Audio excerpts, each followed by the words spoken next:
ఒక అడవిలో చెట్టు మీద ఒక తుని పిచ్చుక, ఒక ఎర్రపక్షి తమ పిల్లలతో పాటు ఉంటుండేవి. అదే చెట్టు మీద ఒక కాకి కూడా తన బిడ్డతో పాటు ఉంటుండేది. కాని కాకి కూతురు పుట్టుకతోనే మొగది.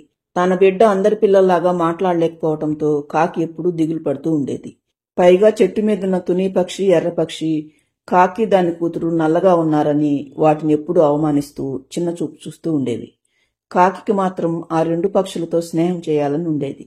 అవి రెండు ఎప్పటికైనా మంచిగా మారకపోతాయని ఎదురు చూస్తూ ఉండేది కాకి. ఒకరోజు కాకి, తుని పక్షి, ఎర్రపక్షి మూడు ఆహారం తినటానికని అడవిలోకి వెళ్లి వచ్చేసరికి వాటి పిల్లలు మూడు చెట్టు కింద నిలబడి ఉంటాయి. తుని పక్షి, ఎర్రపక్షి పిల్లలు రెండు కాకి పిల్లకు కబుర్లు చెబుతూ ఉంటాయి. అది చూసిన తుని పక్షి, ఈ కాకి పిల్లతో మాట్లాడవద్దని నీకెన్నిసార్లు చెప్పాను, అయినా నేను లేని సమయంలో దీనితో ముచ్చట పెడతావా? నేను కూడా మా చిన్నికి ఈ కాకి పిల్లతో మాట్లాడవద్దని రోజు చెప్తూనే ఉన్నాను తుని, కానీ వీళ్లకు మన మాటలంటే లెక్కలేదు అంటుంది ఎర్రపక్షి. దాంతో కాకికి చాలా బాధగా అనిపిస్తుంది. మీ మనసులో మా మీద ద్వేషం పెంచుకున్నదే కాకుండా ఆ పసి మనసుల్లో కూడా ద్వేషం నింపాలని ఎందుకు అనుకుంటున్నారు? అయినా మేం చేసిన తప్పేంటి? నల్లగా ఉండటమే మేం చేసిన నేరమా? ఎన్ని రోజులైనా మాకు మీ మీద అభిమానం అనేది పుట్టదు కాకి. అసలు నువ్వు ఈ చెట్టు మీద ఉండటమే మాకు ఇష్టం లేదు. వెంటనే నీ బిడ్డను తీసుకుని ఈ చెట్టు మీద నుండి వెళ్ళిపో అంటుంది తుని పక్షి. మరుసటి రోజు తెల్లవారేసరికి కాకి బాగా జ్వరం వస్తుంది. తుని పక్షి, ఎర్రపక్షి ఎప్పట్లాగానే ఆహారం కోసం అడవిలోకి వెళ్తాయి. కాకి నీరసంగా ఉండటంతో చెట్టు మీద నుండి కదలలేకపోతుంది. కాని తను అడవిలోకి వెళ్లి ఆహారం తేకుంటే తన బిడ్డ పస్తులు ఉండాల్సి వస్తుంది. అందుకే అది తన బిడ్డతో, చూడు బుజ్జి, నేను అడవిలోకి వెళ్లి నీకు తినటానికి ఏమైనా తీసుకొస్తాను. అప్పటి వరకు నువ్వు జాగ్రత్తగా ఉండు అని చెప్పి వెళ్లిపోతుంది కాకి. సాయంత్రం అవగానే తుని పక్షి, ఎర్రపక్షి ఇంటికి వస్తాయి. అవి తమ పిల్లలతో, పిల్లలు, మీకోసం ఆహారం తెచ్చాం, తినండి అని అంటాయి. వాటిలో తుని పక్షి కూతురు, అమ్మ బుజ్జి కూడా ఉదయం నుండి ఏమీ తినలేదు. పాపం వాళ్ళ అమ్మ కూడా ఇంకా ఇంటికి రాలేదు. మన ఆహారంలో కొంచెం బుజ్జికి కూడా పెడదామమ్మా. ఏంటి దానికి పెట్టేది? నేను మనిద్దరికీ ఆహారం తెచ్చాను. అది వాళ్ళమ్మ తెస్తే తింటుంది, లేదంటే కడుపు మార్చుకుంటుంది. నువ్వు ముందు తిను అంటుంది తుని పక్షి. వాటి మాటలు అటుగా వెళ్తున్న ఒక ఉడత వింటుంది. అది వాటి దగ్గరకొచ్చి, చిన్నపిల్లలకున్న జాలి దయ కూడా మీకు లేదా? అవతల ఒక చిన్న పక్షి పిల్ల ఆకలితో పస్తుంటే మీరు మాత్రం మనం తిందామని అంటారా? మీకు అసలు మనసు అనేది లేదా? మీరు దానికేమీ పెట్టవలసిన పని లేదు. ఆహారం నేను తెచ్చి పెడతాను, మీరు మాత్రం శుభ్రంగా తిని పడుకోండి అని కోపంగా అనేసి అక్కడి నుండి వెళ్తుంది ఉడత. ఆ రోజు రాత్రంతా కాకి గూట్లోకి రాదు. కాకి రాకపోవటంతో ఉడతే బుజ్జి కాకి దగ్గర ఉండిపోతుంది.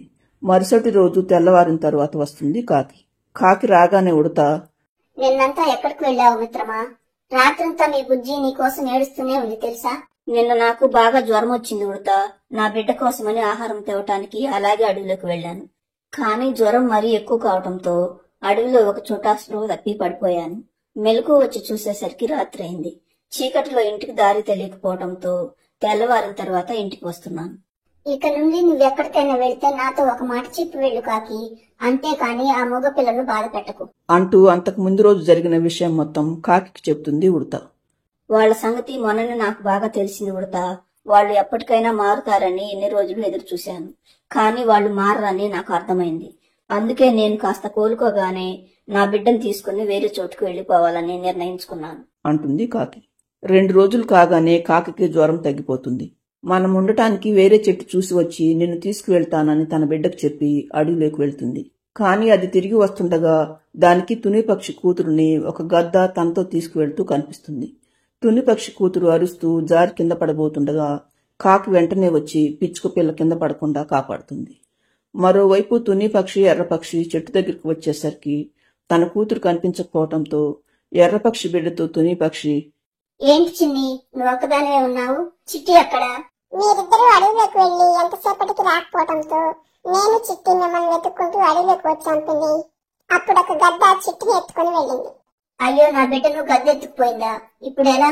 అని తుని పక్షి, ఎర్రపక్షి అడవిలోకి హడావుడిగా వస్తుండగా అప్పుడే కాకి చిట్టి పక్షిని తన పైన ఎక్కించుకుని వాటికి ఎదురొస్తుంది. తన బిడ్డను చూడగానే తుని పక్షికి ప్రాణం లేచి వచ్చినట్లు అవుతుంది. అప్పుడు చిట్టి పక్షి తన తల్లితో, అమ్మా, నన్ను ఒక గద్ద ఎత్తుకుపోతుంటే నేను జారి క్రింద పడబోయాను. అప్పుడు బుజ్జి వాళ్ళమ్మి నన్ను క్రింద పడకుండా పట్టుకుని ఆ గ్రద్ద నుండి నన్ను కాపాడింది అని చిట్టి పక్షి చెప్పటంతో తుని పక్షి, ఎర్రపక్షి ఇన్ని రోజులు తమ ప్రవర్తనకు సిగ్గుతో తలదించుకుంటాయి. తుని పక్షి కాకితో, మమ్మల్ని క్షమించు కాకి మిత్రమా, అందంగా ఉన్నామనే అహంకారంతో కళ్ళు మూసిపోయి ప్రవర్తించాం.